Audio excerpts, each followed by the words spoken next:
Assalamu alaikum everyone. This is D3 8th edition, chapter number 1, algebraic fractions and formulae.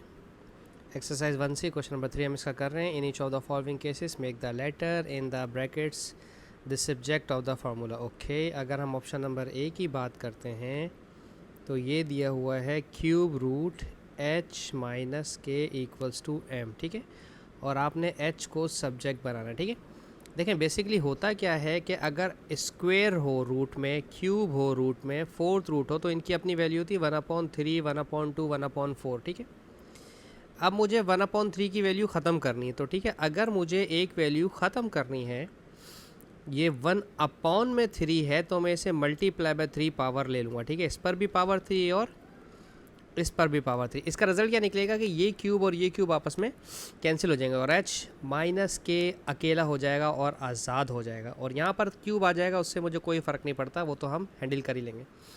और चूंकि मुझे यहाँ पर सिर्फ और सिर्फ h को रखना है, k को हटाना है, k माइनस है, यहाँ से हटेगा और दूसरी तरफ जाएगा तो ऑब्वियसली प्लस हो जाएगा. तो ये बनेगा m क्यूब और k वहाँ जाकर प्लस हो जाएगा, तो h हमारा सब्जेक्ट बन गया. तो क्या बना, m क्यूब और प्लस k. ठीक है, दैट्स इट. अच्छा, अब हम बात करते हैं नेक्स्ट ऑप्शन नंबर डी की. बी पार्ट, सॉरी डी कह दिया मैंने गलती से, ये है b is equals to square root d plus 4a और c, और यहाँ से आपने d निकालना है. ठीक है, अगर स्क्वेयर रूट ख़त्म करना होता है तो हम स्क्वेयर लेते हैं बोथ साइड्स पर. ठीक है, जैसे अभी क्यूब ख़त्म करने के लिए क्यूब लिया था बोथ साइड पर. ठीक है, क्यूब रूट ख़त्म करने के लिए, उसकी वजह क्या होती है कि स्क्वेयर रूट की वैल्यू 1/2 होती है. स्क्वेयर रूट स्क्वेयर से कैंसिल होता है, क्यूब रूट क्यूब से. ये आ गया B square equals to D plus 4ac.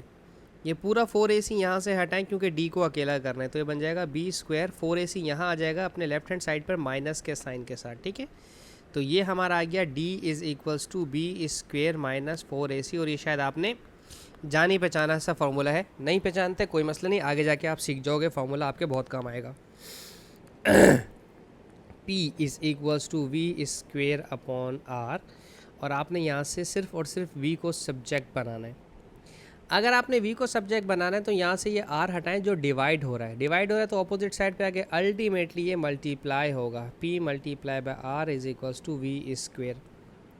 अभी भी मेरा आसान आंसर नहीं आया है, उसकी वजह यह है कि r जो है, v जो है, v पर स्क्वेयर है, तो स्क्वेयर हटाने के लिए स्क्वेयर रूट लिया जाता है बोथ साइड पर. देखें मैंने मल्टीप्लाई का साइन हटा दिया. स्क्वेयर रूट लेने का फ़ायदा क्या हुआ कि स्क्वेयर रूट और स्क्वेयर आपस में कैंसिल हो जाएगा, तो v is equals to square root P R हमारा आंसर आ जाएगा. ठीक है, v is equals to square root P और r. Last option number D.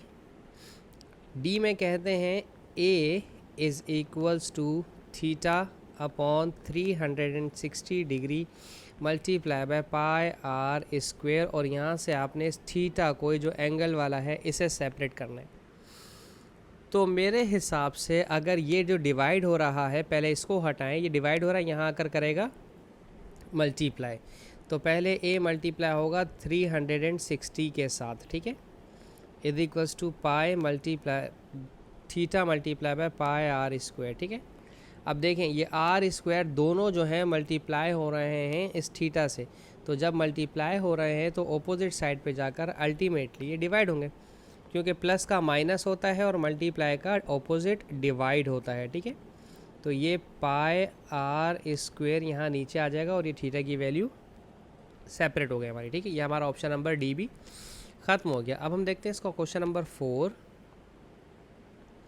देखिए क्वेश्चन 4 में क्या कह रहे हैं. क्वेश्चन नंबर 4 में कह रहे हैं कि आपके पास एक वैल्यू दी है, मैं यहाँ लिख देता हूँ आपके सामने, a x square minus B is equals to C, और a की वैल्यू 2, b की वैल्यू 7, c की वैल्यू 5. वैल्यू रिप्लेस कर दें. ठीक है, स्क्वेयर रूट a की जगह 2 लिखा हुआ है तो आप भी 2 लिख दें, x स्क्वायर माइनस b की जगह 7 लिख दें और c की जगह लिख दें 5. ठीक है, स्क्वेयर रूट हटाने के लिए आपको स्क्वेयर लेना होता है, ये आप जानते हैं अच्छी तरह. ये स्क्वेयर रूट और स्क्वायर आपस में कैंसिल हो गया, तो हो जाएगा 2x स्क्वेयर माइनस 7, और 5 पर अगर स्क्वेयर होता है, 5 पर अगर स्क्वायर होता है तो स्क्वायर का मतलब होता है 5 को 2 दफ़ा मल्टीप्लाई करना है, लाइक 5 मल्टीप्लाई बाय 5। कुछ बच्चे 5 2 कर देते हैं, ये गलत हो जाता है, ठीक है। तो 5 5 25 हो जाएगा। अब ये माइनस का 7 यहाँ से हटेगा, क्योंकि ये माइनस हो रहा है, इसको यहाँ से हटाना है, एक्स को अकेला करना है, वहाँ जाएगा तो ये प्लस हो जाएगा। 25 माइनस का 7 यहाँ आकर प्लस का 7 हो जाएगा। 25 26 27 28 29 30 31 32, ये हो गया 32। अभी भी 2x स्क्वायर, अभी हमें 2 को अलग करना है, यानी कि एक्स स्क्वायर को अकेला करना है। तो एक्स स्क्वायर के पास 2 मल्टीप्लाई कर रहा है, तो 32 के पास जाकर करेगा डिवाइड, और 32 को जब 2 से डिवाइड करवाएंगे तो आपके कैलकुलेटर में आंसर आ रहा होगा 16। 2 16 32 होता है। अभी भी हमारा आंसर नहीं आया, क्योंकि उन्होंने कहा था find the value of x, और यहाँ पर आंसर आया एक्स स्क्वायर का, और ये मांगा है एक्स में। तो आप जानते हैं स्क्वायर हटाने के लिए स्क्वायर रूट लिया जाता है, ठीक है। ये स्क्वायर रूट और स्क्वायर आपस में कैंसिल हो सकते हैं, और स्क्वायर रूट ऑफ 16 की वैल्यू होती है 4, यानी कि 4 4 16 होता है। और अगर 16 में ऐसे स्क्वायर रूट में लिख रहा हूँ तो इसका मतलब होता है 4 मल्टीप्लाई बाय 4, और जो पेयर बन जाता है वो फिर बाहर आ जाता है, ठीक है। इसके डिफरेंट तरीके हैं, जो तरीका आपको ज़्यादा फिजिबल लगे आप वो यूज़ कर सकते हैं। ये क्वेश्चन नंबर 4 हमारा ख़त्म हो गया, ठीक है। इसके साथ ही हमारी ये वीडियो ख़त्म होती है। होप्स आपको समझाने में कामयाब रहा हूँ। Thank you so much for watching my channel. अल्लाह हाफिज़।